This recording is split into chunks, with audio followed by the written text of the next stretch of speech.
Okay, let's unpack this. We've assembled a truly remarkable stack of sources today. What a mix, yeah. A kind of cross-cultural leadership time capsule, really. We're looking at everything from ancient Indian battlefields, the writings of Confucius. All the way to Prussian military strategy and even modern companies like Pixar, IBM. Right. It's a broad sweep. And that breadth is exactly what we need, because our focus today is on cultural intelligence, or CQ. CQ, yeah. For any of you listening who operate in this interconnected world, maybe running a multinational or just managing a diverse team locally, CQ is, well, it's non-negotiable now. It's the core skill. And the learner for this deep dive is really looking for a framework, right? Something practical. Exactly. A way to synthesize all these different elements, philosophy, military tactics, corporate case studies, into actionable insights. Because bridging those thousands of years in context, that's the challenge. It is. But what's really fascinating, I think, is that to lead effectively across cultures, the journey actually starts within. You first need a really deep understanding of yourself. And then you need let's say, the rigorous mechanisms of adaptation. Self first, then adapt. Yeah. So we'll be digging into how foundational character, strategic agility, and crucially, communication candor all intersect. That's what defines a resilient leader for you, really, in any context. It seems like every source we looked at, no matter how old or where it's from, essentially agrees. Leadership has to be founded internally. Absolutely. If the self isn't mastered, well, the external world, especially a complex global one, is going to overwhelm you pretty quickly. The first domain is self-regulation. Exactly. We see this so clearly in the Bhagavad Gita, the instruction to Arjuna.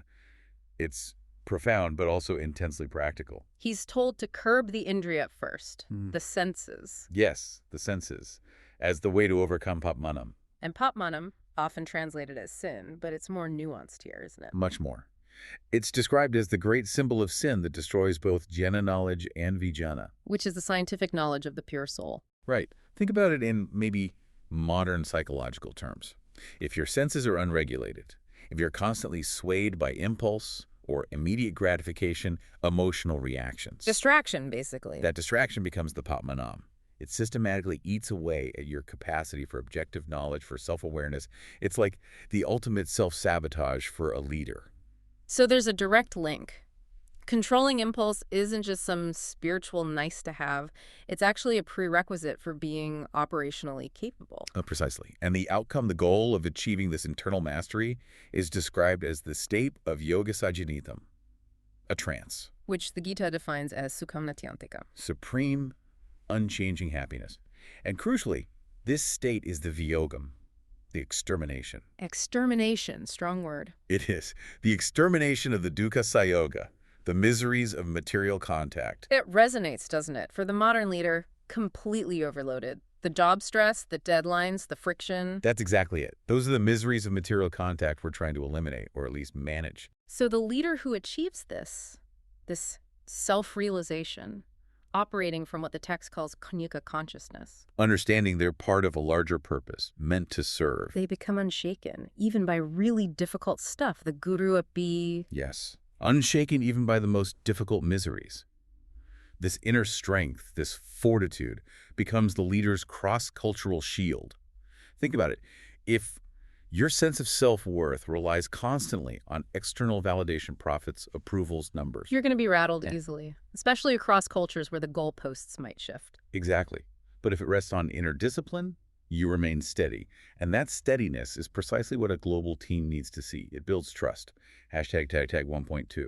The leader's character as authority. Okay, so that inner steadiness, how does it project outward? Our sources seem to argue that real leadership authority comes from character, maybe even unconsciously, not just from, polished technique. Ralph Waldo Emerson put it beautifully. He said, greatness often resides in the man, not just the deed. He observed Lord Chatham speaking, and noted that listeners felt something finer in the man than anything he actually said. His reputation, his internal makeup, it spoke louder than his words. That's the kind of personal weight that can cross cultural boundaries, isn't it? A slick presentation might fall flat in a new market. But genuine, perceived character, that resonates almost anywhere. Emerson also says this requires making a new estimate of things, constantly elevating your perspective. Yes, habitually. a constant upward elevation. And if you connect that to Thomas Carlyle, Hmm. he described the truly great people like Muhammad as springing from the inarticulate deeps, The inarticulate deeps. I like that. meaning the great leader is almost like a force of nature, often unconscious of where their true power comes from. That idea of unconscious power is really interesting, especially today with everyone focused on personal branding and carefully crafting an image. It is. Yeah. How do you cultivate something you can't consciously manage? Well, you focus on the input, not the output. The power emerges from that daily, almost elemental ethical consistency and self-regulation. We just talked about the Gatta's self-mastery. Ah, okay. So it's a result, not a technique itself. Exactly. Carlyle contrasted this with the futility of conscious error, meaning if your authority is built just on performance or technique alone, it's fragile. It can be exposed as hollow. But unconscious greatness. That's the residue of a principled life. It acts like an anchor, especially in cross-cultural situations, where your usual techniques might fail because you misread the signals, the nonverbal cues. Mhm. Hashtag tag tag 1.3, moral and intellectual preparation. Confucius and Xenophon. Okay, so from that sort of elemental force of character, we need a framework. Moral and intellectual credibility. Confucius laid this out very clearly. Yes, in 4 essential categories the master taught. Okay. Culture, Right? proper conduct, Right. doing one's utmost, zheng, and making good on one's word. Wen, Ning, Dong, Zangs. This is basically the moral operating system for leadership credibility anywhere. When a leader consistently shows diligence, zhong, and integrity, they build trust almost immediately. That can bypass a lot of cultural translation issues. And crucially, this moral framework needs intellectual humility to back it up. Absolutely. There's that story about Kong Wenzi getting the posthumous title refined when Confucius was asked why. He didn't mention his rank or his achievements. No. He said Kong Wenzi was diligent, loved learning, and this is key, he was not ashamed to ask those of a lower status. Wow. That's a direct challenge to hierarchy, isn't it? Totally. And think about that in a global organization today. It's vital. You must be willing to learn from the local expert, whether that's the factory manager, the regional clerk, the frontline salesperson, Sure. regardless of their spot on the org chart. Especially in matrix organizations where expertise is all over the place. It's not just about being nice. It's about recognizing who actually holds the critical knowledge, the one you need. Precisely.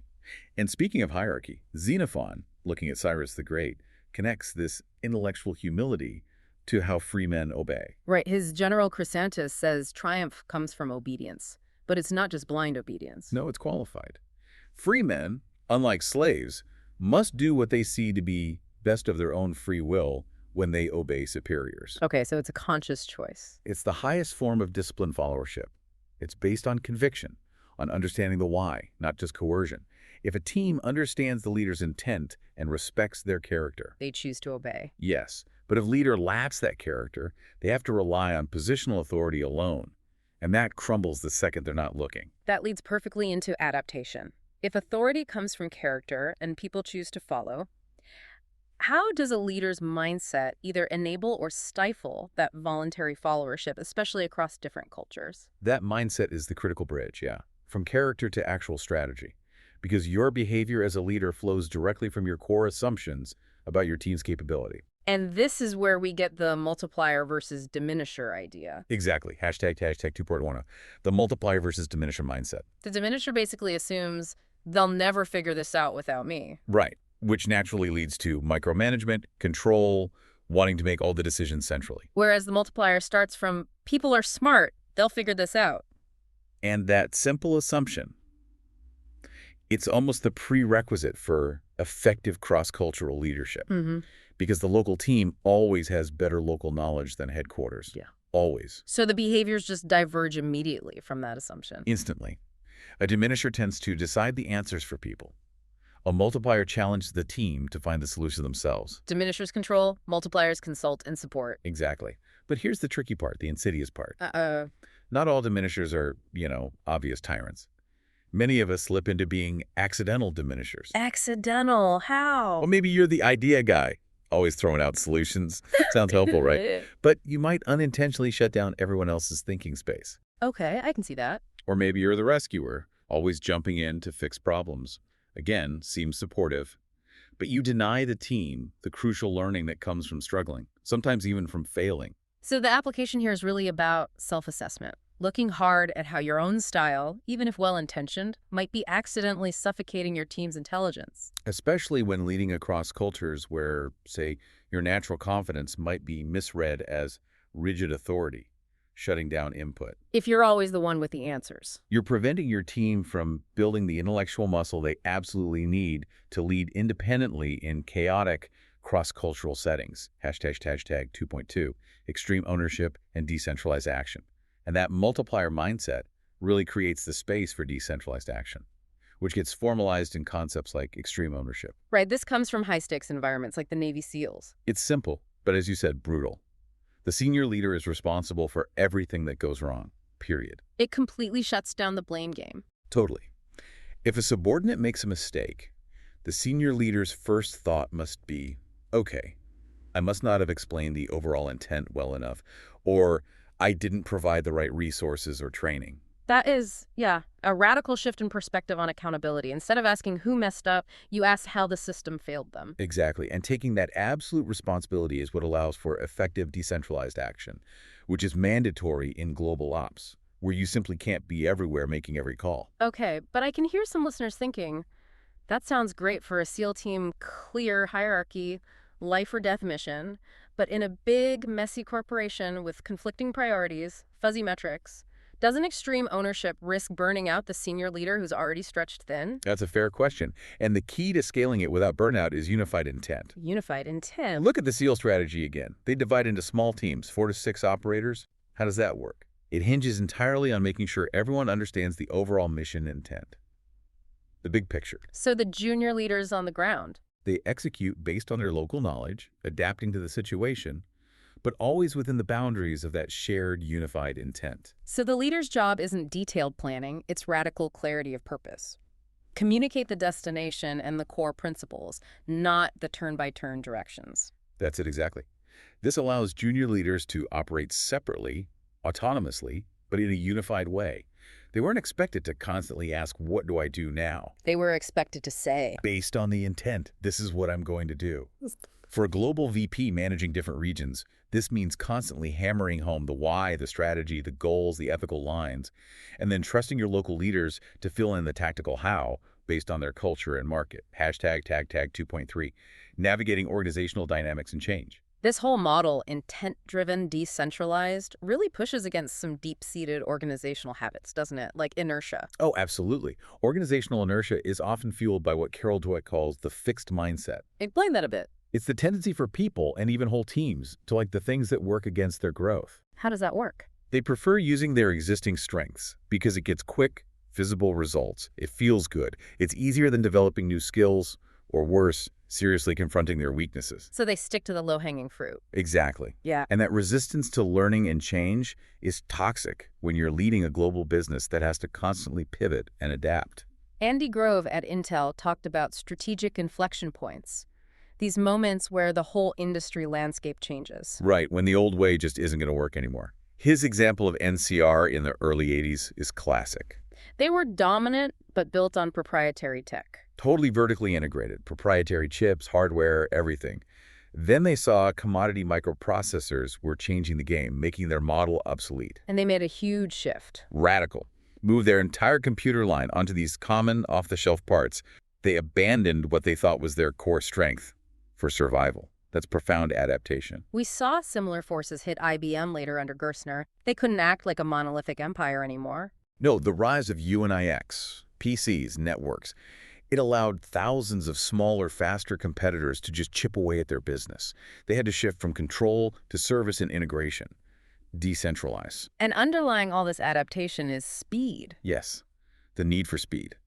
In complex, fast-moving environments, traditional bureaucracy having to push decisions up and down the chain creates dangerous lag. That delay. As the team of teams research shows, that delay can literally be the difference between success and failure, especially when you're facing agile global competitors or sudden market shifts. Decentralization, driven by clear intent, is the only real countermeasure to that speed deficit. Okay, so adaptation skills really get tested when you're facing conflict, whether that's a market battle, a geopolitical issue, or even just internal resistance. We can draw some strategic clarity here from the classics like Sun Tzu and Clausewitz. Definitely. Sun Tzu offers these incredibly concise maxims for leaders facing tough situations, like resource imbalances or bad terrain. He says things like, on dispersive ground, fight not. Makes sense, don't engage when your forces are spread too thin. Right. And then, on contentious ground, attack not. Okay, let's unpack contentious ground. What does that mean practically? Contentious ground is territory where the few and the weak can actually defeat the many and the strong. Ah, like the pass at Thermopylae. Exactly. Or think about a niche market where an established player has built huge barriers, regulatory moats, IP protection. Mm-hmm. Attacking them head on is suicide if you're the smaller player. You have to adapt your approach. Psychologically, too. And that leads to some pretty extreme tactics in Sun Tzu, like putting your own army in deadly peril. Yeah, desperate straits. No. The goal is to force a survival mechanism. The example is Han Hin's battle. Classic case. He lined his troops up with their backs literally against a river, the River T. Mm. Militarily, it guarantees disaster if you're pushed back. No retreat possible. Exactly. By eliminating the option of retreat, he forced his soldiers to fight with absolute desperation, ultimate commitment, and they won decisively. So the cross-cultural leadership lesson there, maybe it's metaphorical. Sometimes you have to eliminate the fallback plans, the safety nets, to get radical commitment from a team facing a huge challenge. It's high stakes, yes, but potentially powerful. Yeah. Shifting gears to strategic defense, Clausewitz's ideas on small war. They're basically an early theory of insurgency. Which applies surprisingly well to underdog market strategies today. Perfectly. Clausewitz talked about using decentralized armed volunteers, Landwehr, Landsturm. It mirrors Mao's guerrilla strategy. Withdraw when the enemy advances, harass when they stop. Strike when they're weary, pursue when they withdraw. It's all about agility versus mass. You force the bigger, slower opponent to burn resources, tire themselves out, while you stay flexible. It's the playbook for the startup disrupting the global giant? Absolutely. Hashtag 3.2. Institutional conflict and power. Locke, Hobbes, and Moses. This whole struggle for strategic advantage, it plays out just as much in politics and inside organizations, right? Yeah. Where the conflict is over institutional authority, its legitimacy, its scope. Yes, definitely. We can look at someone like John Locke. His political philosophy is really built on a covenantal idea of power. Meaning power based on agreement. Yes. And he argued strongly against tolerating groups who claimed that kings excommunicated forfeit their crowns. Why was that so dangerous to him? Because by saying that, these groups were basically claiming the power to depose kings. They were asserting a superior authority over rulers, even those outside their own religious group. So Locke saw that as a threat to stable civil governance. Any group claiming a higher, non-negotiable authority could usurp the legitimate government. Precisely. Power for Locke is limited by the consent of the governed. Now, contrast that sharply with Thomas Hobbes. Hobbes wanted to avoid civil war at all costs. Right, so he argued for absolute centralized power. In the Hobbesian view, the sovereign makes no covenant, no deal with the subjects, meaning the sovereign power cannot be forfeited. The ruler can't break a contract they never made. Covenants, for Hobbes, are just words, just breath. They only have force because of the public sword the state's power to enforce. So Hobbes completely rejected the idea that subjects could legally overthrow a ruler for breaking some agreement. Absolute power backed by force was the only way to keep society from falling apart. Exactly. And you can see a sort of modern corporate version of that absolute, maybe even arbitrary power in figures like Robert Moses in New York. Ah, the power broker. He wasn't elected, was he? No, held no major elected office. Yet he wielded practically absolute authority over New York's infrastructure, its development, for decades. How did he manage that kind of Hobbesian power in a supposed democracy? He was a master of using public authority, especially financial control, through these independent public authorities he created, plus the threat of eminent domain. Seizing property.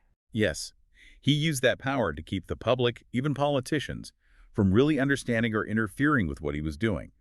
He'd threaten to seize property without fair compensation, control the press to heap obloquy public shame on opponents, basically enforce his will through administrative and financial leverage. So applying that to global leadership today, you could see how centralized functions, maybe finance, IT, even legal, could act like that public sword. Absolutely. They can become the Hobbesian power brokers within a large matrixed organization, operating almost beyond scrutiny, wielding power through control over budgets, systems, approvals. That's a crucial lesson then.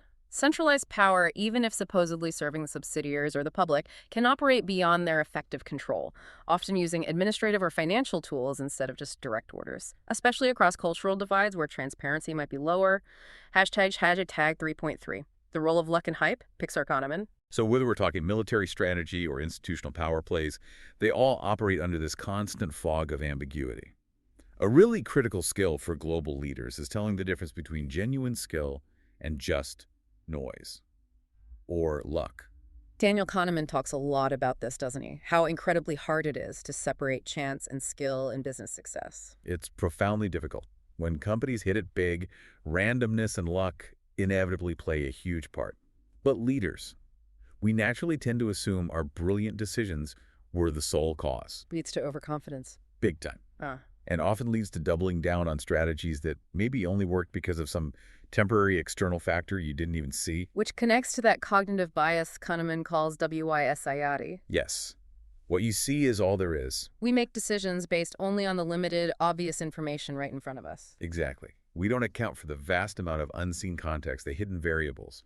So a leader launches a product in a new country, sees initial success. That's what you see. WISIAD. But they fail to see that the profit margins are only good because of, say, a temporary government subsidy that's about to expire, or a short-lived regulatory loophole. And they attribute the success to their brilliant strategy. Not the temporary luck. And the problem gets worse because external analysis, journalists, consultants often loves simple, clean narratives. Heroic leader, brilliant strategy. Reality is usually much messier. So leaders have to fight believing their own hype. Constantly. They need to rigorously test their assumptions, revise what they think they know, and just acknowledge that they can't account for all the random factors. It's about humility, again, like Confucius saying, be willing to ask questions. Especially when you're leading globally, where half the information you get is probably filtered or distorted by distance and culture. Okay, so to navigate all this complexity and ambiguity successfully, you need systems. Systems for good information flow, for candid communication. So we shift now from the big picture strategy down to the micro level, interpersonal dialogue. Right. And Stephen Covey identified what he called the single most important principle here, and it applies universally across cultures. Which is? Seek first to understand, then to be understood. Sounds simple. Like common sense. It does. But it's radically difficult to actually do, especially under pressure or when emotions are high. And Covey stresses it requires character, not just technique. Absolutely. Yeah. Because if you're just using some active listening technique as a tool to manipulate me into agreeing with your agenda. People pick up on that. It feels inauthentic. Exactly. They sense the lack of authenticity and they shut down. Real trust flows from genuine character. And the whole point of seeking to understand first is to achieve synergy. Synergy meaning? Valuing the differences. Yes. Valuing differences, complementary viewpoints, not seeking sameness. Covey points out that insecure leaders often try to clone others, surround themselves with yes men. They want uniformity. But uniformity isn't unity. No. The real strength, especially in a diverse or cross-cultural team, comes from having those different points of view, different experiences, different knowledge. Synergy is realizing that the combined outcome, the third alternative, can be far better than what any one person came up with alone. Okay, let's get practical. In a conversation, how do we maximize that trust and understanding? Yeah. There's this idea of the Terra quotient. Right. Terra stands for trust, expectation, rank, and autonomy. Trust, expectation, rank, autonomy. Got it. The goal in any conversation, especially a difficult one, is to keep the Terra high for the other person. And one of the most effective practical ways to do this is by asking what questions. And avoiding. Rigorously avoiding why questions. Why avoid why? What's wrong with why? Because the moment you ask why, especially in a tense situation or across a cultural boundary where directness can be tricky, it so often lands as accusatory. It sounds like, what the hell were you thinking? Okay, break that down. How does why attack Terra and what protect it? Well, if I ask you, why did you miss the deadline? I immediately attack your rank. I'm judging you from above, and your trust, I imply you messed up, maybe intentionally. I also reduce your autonomy because now you're forced to justify the past, defend yourself. It puts you on the back foot. Exactly. But if I switch to what factors contributed to the delay, or what's our priority right now to get back on track, I maintain your autonomy, you're part of the solution, and allow for safe expectation setting for the future. I'm inviting you into a problem-solving space, not a courtroom. That seems especially critical in high-context cultures where saving face is paramount and direct accusation is really damaging. Absolutely vital. What keeps the focus on the issue in the future? Why often defaults to blaming the person in the past.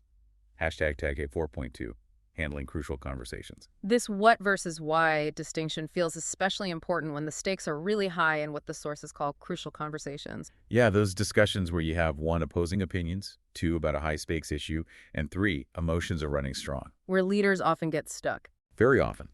And a common reason they get stuck is they end up having the wrong conversation over and over again. How do you know if you're having the wrong conversation? There are 3 classic signs. First, your emotions keep escalating even though you're trying to be rational.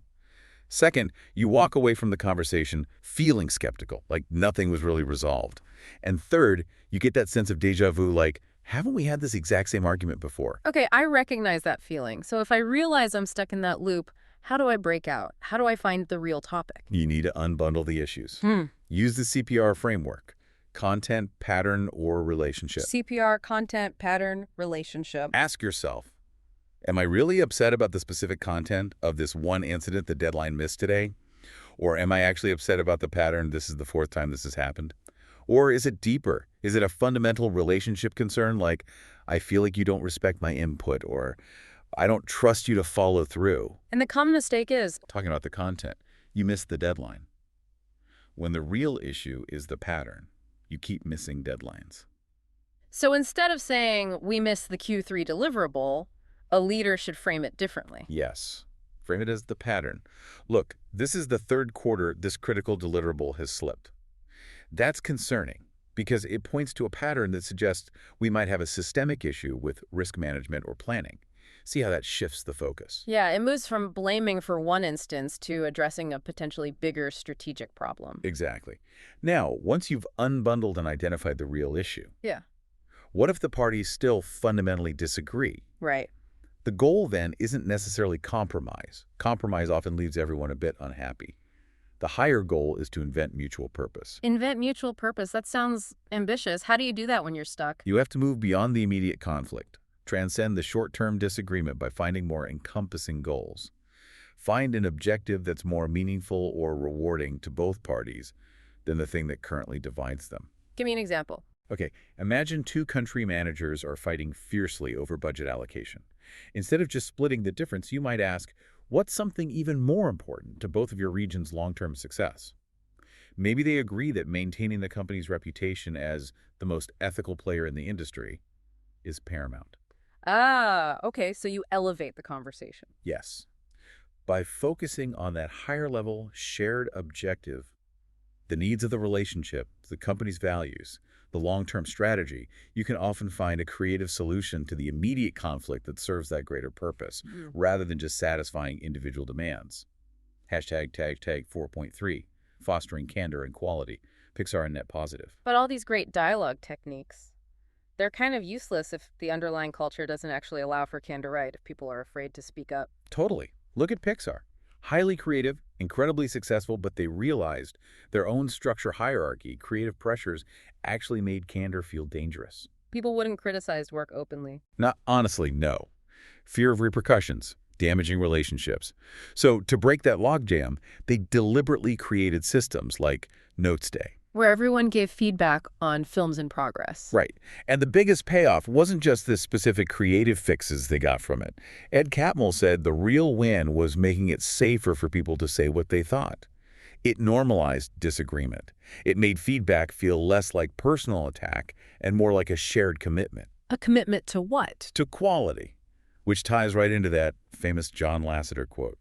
Quality is the best business plan. I like that. It's powerful because it frames quality not as a fuzzy outcome, but as the prerequisite. It's the mindset. It signals to everyone, you are part owners of the most important thing we do.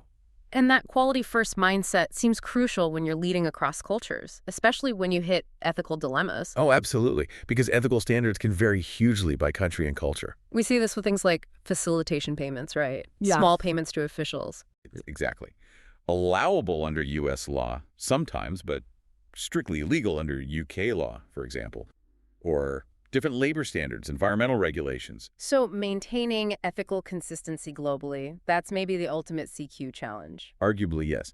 If a company truly wants to be purpose-driven, like Unilever aiming to be net positive, it has to commit to the long-term benefit of all its stakeholders, even when local standards are lower or corruption feels normalized. Which sometimes means going beyond just not breaking the local law. Yes, it might require proactive engagement.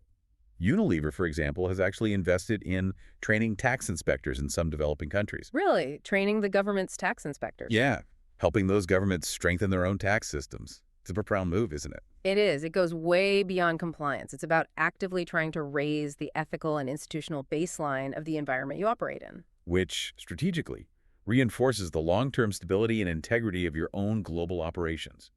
It builds trust on a massive scale. Hashtag outro. Wow. We have really covered some ground today.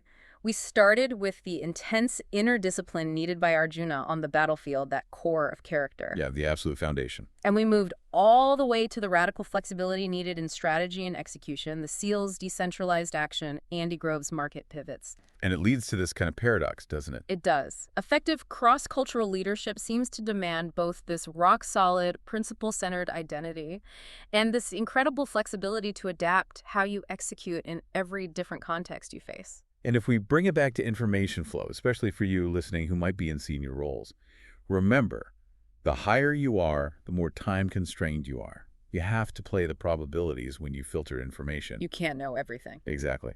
So the most crucial cross-cultural leadership skill, maybe counterintuitively, isn't just charisma or giving great speeches. It's building systems. Systems like Ray Dalio's believable people approach or Pixar's Notes Day. Systems that ensure high-quality, candid, stress-tested information actually flows upward. Precisely. That's what protects you, the leader, from that intellectual trap of WYZIADI. What you see is all there is. Yeah. You simply cannot lead effectively across cultures if you can't trust the quality and honesty of the information coming back from those diverse teams on the ground. Okay, so let's leave our listeners with a final thought, something provocative that bridges the ancient and the modern we've discussed. That's good.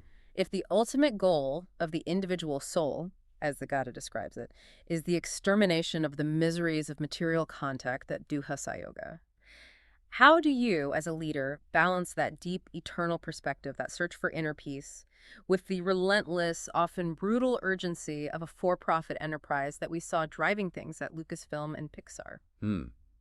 That's the tension, isn't it? It really is. So, for you listening, what does your personal duha sayoga, your own particular miseries of material contact, your attachments, your stresses look like in your current role? And drawing on everything we've talked about today, what disciplined action are you taking to try and cut through that reflection to gain that clarity and mastery?